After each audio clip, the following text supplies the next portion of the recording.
এই জিল্লো মাল দে। ডায়লগটা হঠাৎ করে মনে পড়লো আমার। যাই হোক, মানে ভিডিওর সাথে এই ডায়লগের কোনো মিল নাই, মাঝে মাঝে মন চায়, ভাল লাগে, আবেগে বইলা ফেলি আর কি। কথা বলছি পিনাকি দাঁড়িয়ে। পিনাকিদা আসলে কার?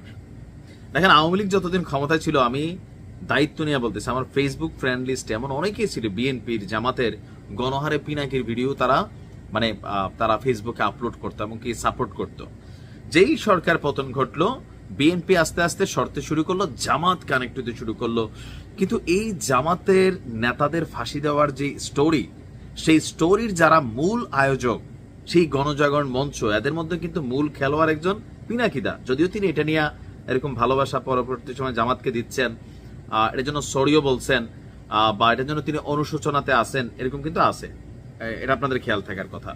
তো এই মুহূর্তে পিনাকিদার সবচেয়ে বেশি ফলোয়ার হচ্ছে জামাতের। আপনারা জানেন জামাতের টিম অনেক বড়, অনলাইন অফলাইন।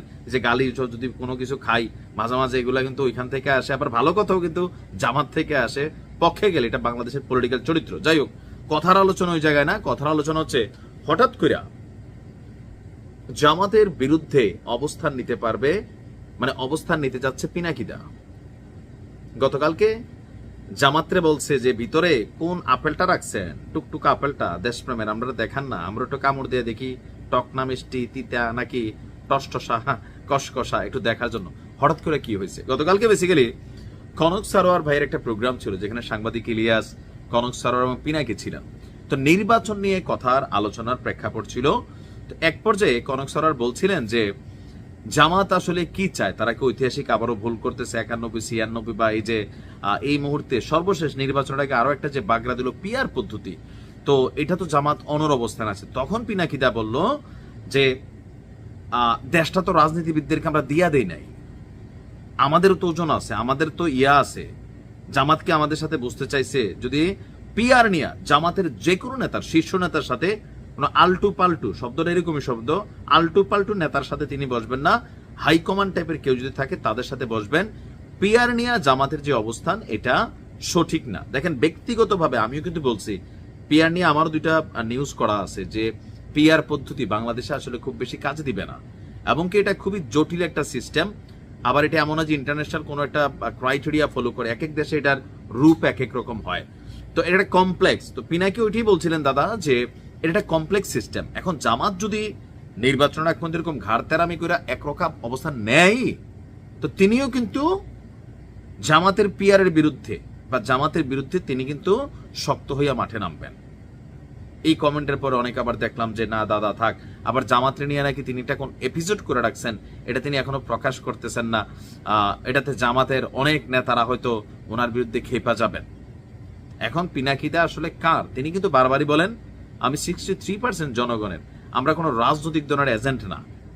এখন যেই হারে তারা রাজনৈতিক দলগুলোর সাথে বিগ্রা বিগ্রিতে যাচ্ছে, তো সেই ক্ষেত্রে 3 দিন পরে যদি ঠিকই জামাতরে নিয়ে, গতকালকের ভিডিও যারা দেখছেন, আমার ধারণা 10-15% জামাতের কর্মীর কমেন্ট আমি দেখছিলাম, একটু মন খারাপের অনেকের অবস্থান দেখছিলাম। আবার অনেকে ভাবতেছেন না দাদা দিন শেষে আপনি অবশ্যই বুঝবেন না, আমরা এটা ঠিক করে নেব, বা পিআর এর পক্ষে একটা ভিডিও বানান। তো এরকম নানান বক্তব্য আমরা সেই কমেন্টগুলোর মধ্যে দেখছি। এখন জামাতের সাথে নির্বাচনের আগে জামাত যদি পিআর থেকে সরে না আসে, তাহলে এবার জামাতরে ধরবে কিন্তু পিনাকিদা। স্পষ্ট বলে দিছে, প্রায় 1.5 ঘন্টার উপর একটা কনভারসেশন টক শো, যেখানের শুরুর 15-20 মিনিটই জামাতের বিপরীতে কিন্তু অবস্থান ছিল, বা জামাতের যে সিদ্ধান্তগুলো এগুলো যে ভুল হচ্ছে, এটাই কিন্তু আলোচনার একটা ইস্যু ছিল। এবং পিনাকিদা বলছেন কাউরে ছাড়বেন না, যাদের চিন্তা ভাবনা মনে হবে যে তারা দেশের মালিক, রাজনীতিবিদরা দেশের মালিক না, দেশের মালিক জনগণ, তাদেরও একটা ওজন আছে। আর তারা যদি মনে করে যে তাদের ওজন নাই, তো পিনাকি ইলিয়াস, কনক সারোয়ার দিকে ডাক দিলে তারাও দেখাইতে পারবে কতটুকু ওজন আছে। এখন সর্বশেষ যে পার্টিটা অন্তত পিনাকিদারে খুব সাপোর্ট করে, এটা হচ্ছে জামাত ইসলাম। এখন দাদাকে আসলে রিস্ক নিবেন? আমার মনে হয় নিবেন, ঘাটতেরা আছে।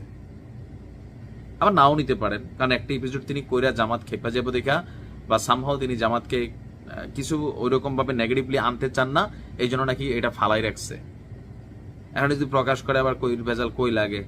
যাই হোক, পিনাকিদা আসলে কার বোঝা কষ্টকর, তবে বাংলাদেশের জন্য তারা কাজ করে, তাদের দাবি। দিন শেষে আমাদেরকে কোনো রাজনৈতিক দল কিনতে পারবে না, আমরা দেশের জন্য কথা বলি।